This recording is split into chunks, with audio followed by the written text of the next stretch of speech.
welcome to E-Magazine. I'm your host, Brenda Nyamichaba. And I'm Tasha Agunda, and we are back at it. We have a lot lined up for you.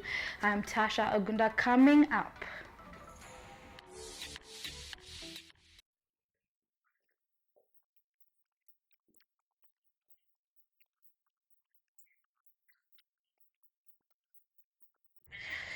Batman is back in action. The filming in the north of London resumed last week on the movie Batman. The film had previously shut down in mid-March as the pandemic forced film and TV shoots to pause work. It was only back in production for a few days before Pattinson was diagnosed with the coronavirus, shutting it down. Now, the Warner Brothers announced on Thursday last week that the filming has resumed, and the film will take place during the second year of Bruce Wayne's battle against crime in Gotham. The film has also recently debuted the first trailer to strong reactions during the last month DC fandom.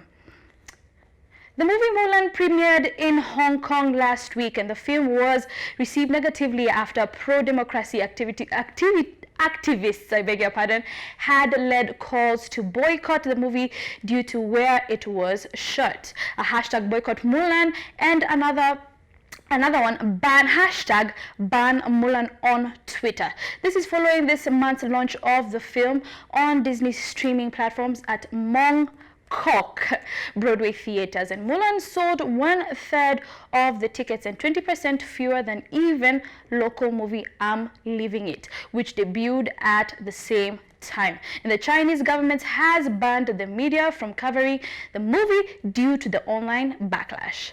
Alright guys, TikTok, Matters TikTok, messaging app, and TikTok, WeChat had its largest one-day download numbers in 2 years. This happened on Friday ahead of a ban on new downloads from the U.S. Commerce Department. The ban was set to have taken effect Saturday. Preliminary data from analytics and platform sensors Tower showed that the app had 10,000 installs in the US on Friday, and 150% increase on a Friday. The video app TikTok is also facing a US ban. This had led to TikTok having downloads increase as well, adding 247,000 new installs, hence a 12% increase. Lastly guys, Beirut-born pop star last weekend live streamed a concert. The concert was aimed at raising funds for the victim of the Lebanon explosion that happened on the August 6th of 2020. The explosion left 190 people dead and 6,000 others injured, and this deepened an economic crisis in the country. Some of the celebs that were in attendance were Mexican actress Salma Hayek and Australian singer Kylie Minogue. That has been it for eBrief. Coming up next is review. Stay tuned.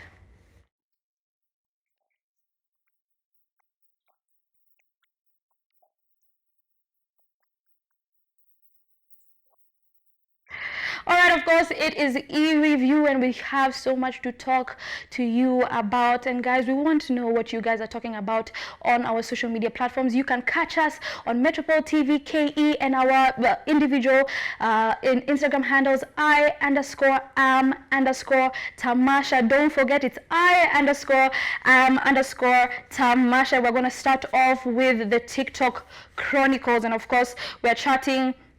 WeChat and TikTok have seen US downloads climb ahead of Trump's ban, and of course Trump did warn that he was going to ban TikTok and WeChat on Saturday. And messaging, the app had its largest one-day downloads numbers in 2 years, and this happened on Friday ahead of the ban and on new downloads from the US Commerce Department. And the ban was said to have taken place on Saturday. Sadly, the ban was lifted by the court on Sunday after they did say that the WeChat app is important to students in China as well as people who are outside the US country. And Brenda, what do you have to say about this? I'm thinking that, is Trump doing no justice to to the business of TikTok?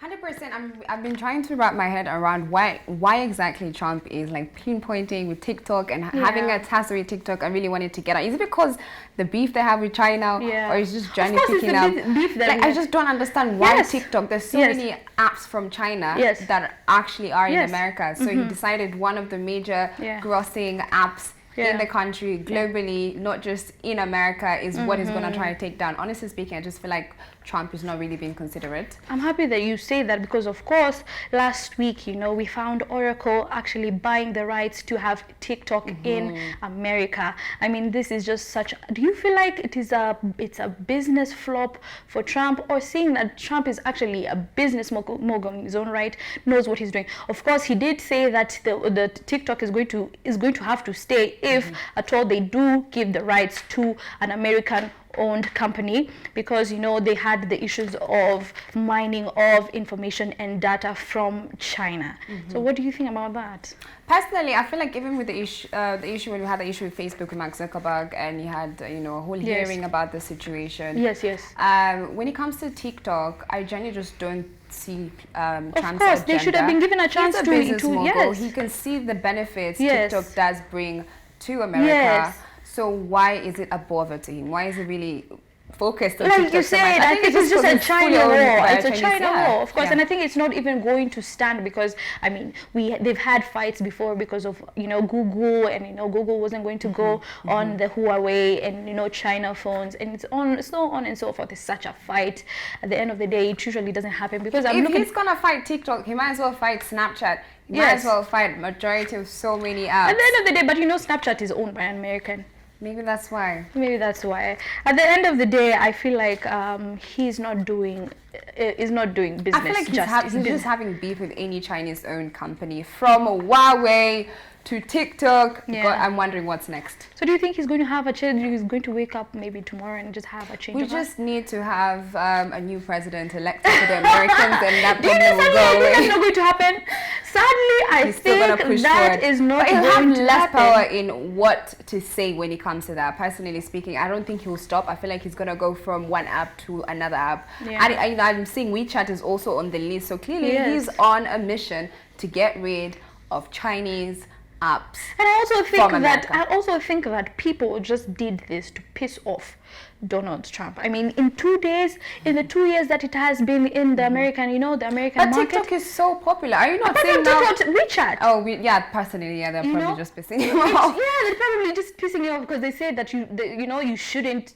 And I think that is just racist, as everybody is saying. You should be focused on the killings. Actually, it's become a genocide, honestly, because a lot of black people have been killed in America. You should be focused on that. But he's focused on a Chinese app. Personally, I'll never understand why Trump is like that. Alright guys, so much that Brenda has to say. Lastly, we do have the new normal for films, and the summer movie season has plunged 98%. So sad. And this was not a normal movie season. The box office wraps up after movies did not make it to the screen due to the coronavirus, and the movie theaters and the drive-ins are replacing their box office with indie films and action movies from previous pasts. And the situation doesn't seem that it's going to go away anytime soon. Brenda, are we ready as a whole community, a whole world community, to give up on movies? Or do you think that, like the movie business should actually plunge? I mean, check out the movie Tenet that, was produced with $200 million and did not even have a chance to actually showcase its, its real identity. It only made $56 million. I mean, it is big money, but it's not what they actually wanted to get back in return. Should we actually pivot? Should the the movie industry, movie business actually pivot and go back to the drawing board? The fact is, when it comes to movie business, it will never die, because we as human beings, we love being entertained it's a fact. So I think just with the issue with COVID-19, it's going to take time to pick up. There's so many regulations and insecurities when it comes to, you know, dealing with COVID-19 as a whole. So for a fact, it'll take time. And understand with the movie Tenet, you know, bringing in such little money, because you expect to bring in way more than what you use in the movie, just pay back for the losses you made. I believe it will pick up, but it's going to take time. It's not going to be this year. You get what I mean? I think next year is the time we'll really see it picking up. But more or less in global spaces like China, America, the UK, the European space. But I feel like for us in Kenya, our theaters, I don't see us picking up from that. I'm so glad that you say this. Apart from movies, we have the Broadway, you know, the theatrics, and they're really, really suffering. I feel like maybe they should pivot, you know, seeing as this week, last week was Fashion Week, and I don't know if you saw it, but so many people are now pivoting to changing the lifestyle right now, because now it is here to stay. Coronavirus is here to stay, and you found so many models wearing masks. I mean, there were so many in the runways and everything. Yeah, we just have to I shouldn't say accommodate, but just learn how to live with COVID-19, because it's gonna be a minute, you know. Just actually living like it's malaria. I feel like now we're going to see people acting with masks. I wouldn't be surprised. It's the new norm. All right, guys, that has been it for April from Taking Back to Brenda.